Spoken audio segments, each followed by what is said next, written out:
before you do seek help, deep down inside you think you can't do it, but you really can.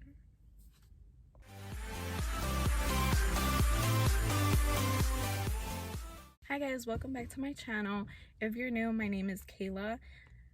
In this video, I'm going to be talking about my trypophobia. This will be a trypophobia free video because I want anyone who's looking into trypophobia stuff to feel safe in this video. And if you can relate to me, I want you to feel safe watching this video. And I want you to know that it's okay. Trypophobia is a real thing. If you don't know what trypophobia is, in my description is being triggered or scared by clusters of holes. I will post a screenshot of the description from online. No pictures will be inserted. In my description is being triggered or scared by clusters of holes. I will post a screenshot of the description from online. No pictures will be inserted. Trypophobia is not really looked into.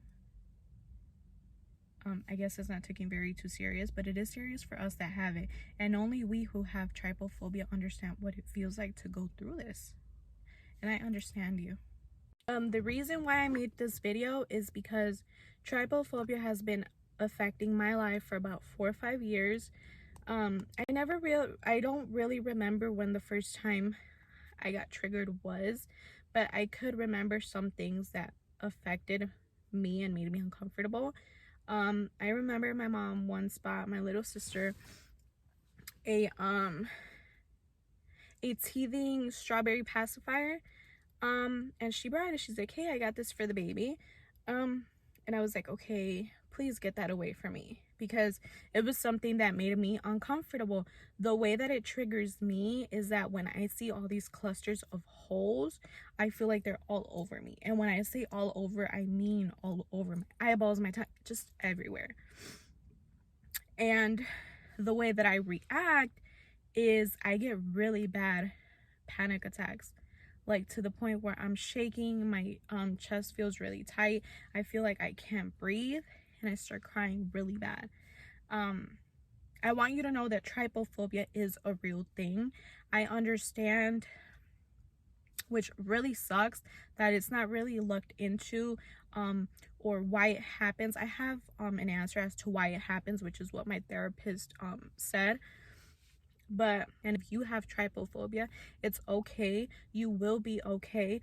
You can get help for this from a therapist and you will be okay. I just want you to know that. The way my therapist explained it to me was that back in the days when evolution happened, it's like anything else. It's the, what is it called? The fight, I believe is the fight or flight. No. It was something about, so this is the way she explained it. She said that back in the days, it was if you had this gene or this response in you, then you would survive in the evolution. So basically, if you had this gene and you went like near a mushroom and it had the trypophobia triggering patterns on it, and you had this gene, then you knew to stay away from it because you could die if you ate it, for example. Or if you went near this rock and it had the trypophobia trigger on it, you don't go near it because you know something might pop up or there's something there, so you would survive. Now, if you didn't have that gene, then you're basically dead. So just like anything else, it gets passed down, and sometimes it doesn't. And it was passed down to me, unfortunately. So she basically said, and we spoke, that it's not something that gets really looked into, just because it's like, how do you help it? It's just in you. But you can learn ways and techniques to avoid being triggered or to control yourself and calm yourself down. Excuse me. Which is what I have learned so far with my therapist. She has taught me different ways to calm myself down.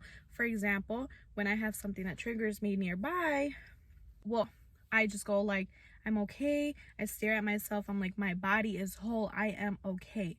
This is not gonna hurt me. I am okay. I will get past through this. Just like an anxiety attack, when you're going through an anxiety attack or a panic attack, you think you're not gonna get through it, but deep down inside, you know you are. And it's the same when you get triggered by trypophobia. You feel like you're never gonna be okay, but you are. And I can understand, you may be watching this video and you're like, okay, she's just talking BS. I'm not gonna get over it. This is harder than it seems. And trust me, I understand you, because that was the same position with me. If I didn't see anything that would trigger my trypophobia or made me uncomfortable, I was okay. It wasn't going through my head at any moment. It was just like, okay, I have trypophobia, but if I avoid it, I'm okay. But then something happened that caused for something that triggers me to be in my home. I'm not going to talk about that into detail. I might make a video about it. I might make a separate video about it, because that is very personal. But it was like I couldn't go nearby. So at this point, because it was something that I wanted to do, it's something that I have to do.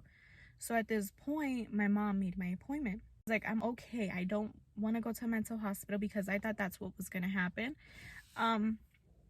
But I was wrong. I ended up getting therapy sessions, or counseling sessions, and it's the best thing I've ever done. It started, my counselor has been really, really helpful. The first couple of sessions, we actually created this ladder, and it was like, okay, rate the things from 0 to the most that trigger you more. And that's what we did. What triggers me the most is brown circles, red circles, black circles, because it just makes the holes look deeper, and it triggers me more. And the least one was the strawberry pacifier, because I was able to look at it, but it was like, okay, get it away from me. Like, I could still look at it, but it was like, get it away from me. Because I know myself, sometimes when you just know yourself, you know the things that are gonna happen, and you know what to avoid. But like my therapist has said, you can't go through life avoiding things. You have to learn how to control them, fight them, take care of things. You can't go through life ignoring situations, especially situations that you just have to deal with, especially when it's now in your home. So now that a trigger is in my home, I have to get help. I can't just avoid it. I have to do something about it, which is why I am now in therapy to work on my trypophobia. It's super scary. If you don't have trypophobia, go ahead, Google trypophobia pictures and go to the pictures, and the stuff that you see there is what triggers trypophobia. Anything like that will trigger someone that has trypophobia, stuff that looks like that. And for the reason that there's a lot of people that might watch this video that have trypophobia, I don't want to insert a picture, because I understand that it'll be uncomfortable. And same me, when I was looking for videos on how to take care of trypophobia, how to get over it, everything that I would come upon had a picture. So it was like, I stopped. At this point, I stopped, and it was like, okay, I'll just ignore it. I'll avoid anything that'll trigger my trypophobia, and I'll be okay. But like I said, now that there's something nearby that I have to deal with, I want to deal with, I have to take care of this trypophobia. Back in school, in science, because science has a lot of things that may trigger trypophobia, it was really like, teachers would be like, okay, you have to look at this or you get no points. So at that point, to me, it was like, excuse me, I have trypophobia. I can't control this, because back in the time, I didn't know how to control it until now that I'm taking therapy. So it's like, I used to always get zeros because I couldn't look at whatever a teacher was making us look at. I couldn't. I just couldn't. But I've had 5 therapy sessions, and I started at a 0, literally 0 to 10. I was at a 0, and I feel like I'm at a 7, 8. Like, I'm going really fast.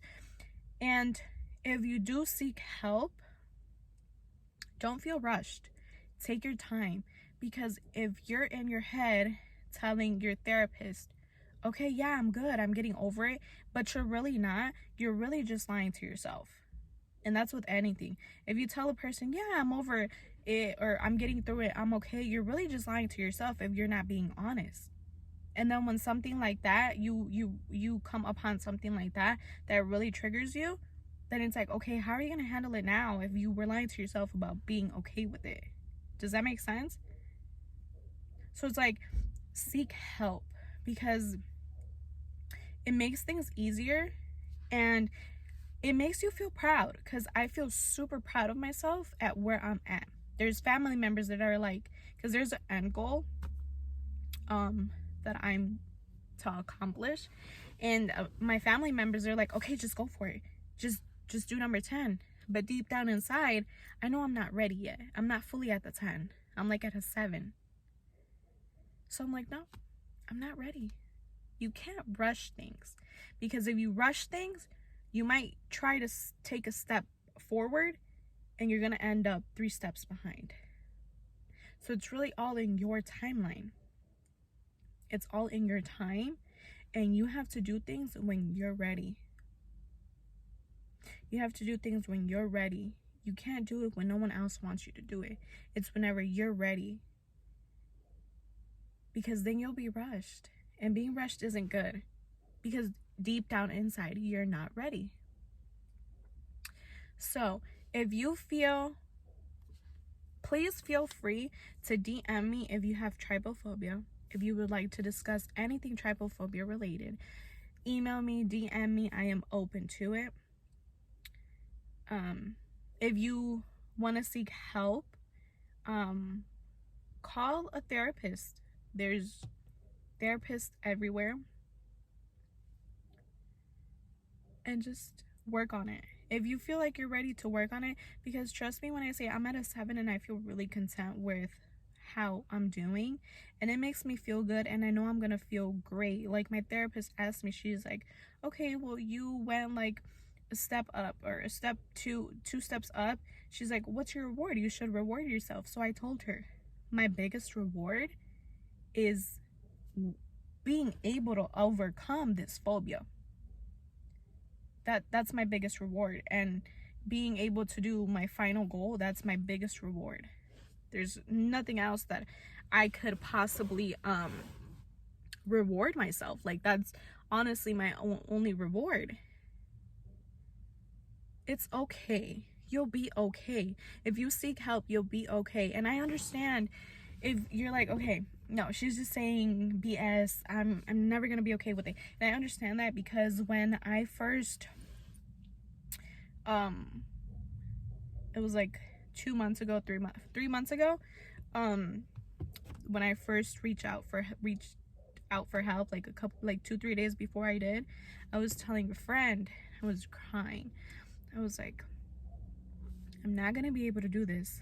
I can't overcome this. I'm stuck with this forever. I'm gonna have trypophobia forever. I don't know how to work on it. I'm never gonna be able to get over it.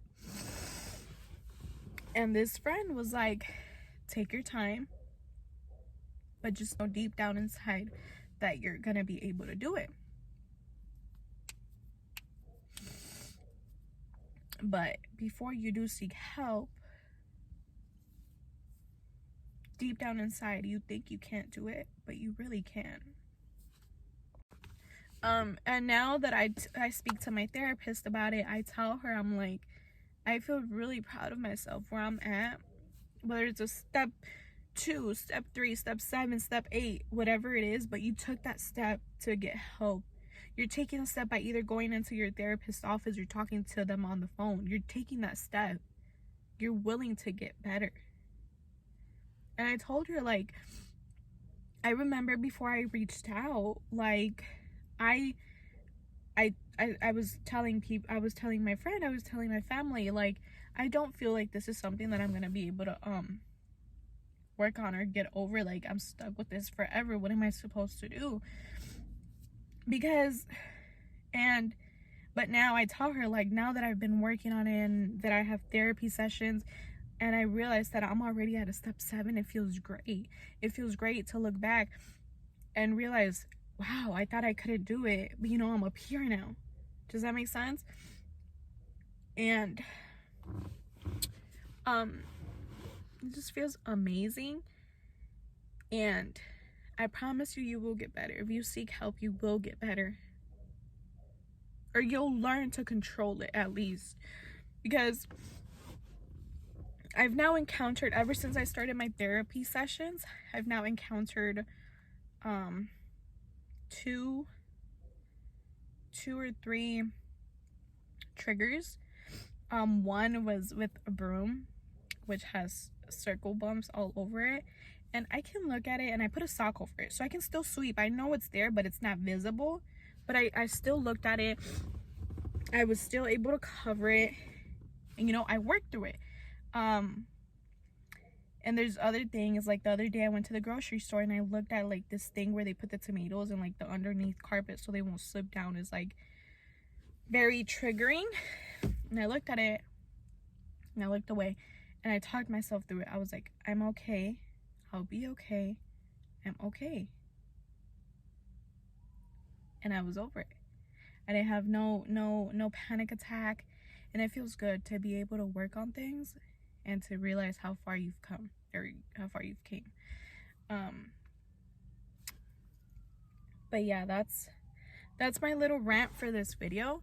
If you can relate, please get help. They will teach you, well, hopefully you guys have a good therapist that you find. Please feel free to DM me or anything. You can do this. Please seek help. You are not alone. I understand you. You are not alone. Let me know if you guys would like a part 2 once I'm done with therapy and I'm like at my final goal, hopefully. And I will make it. Thank you guys so much for watching my video, and please stay tuned and make sure to like, share, and subscribe.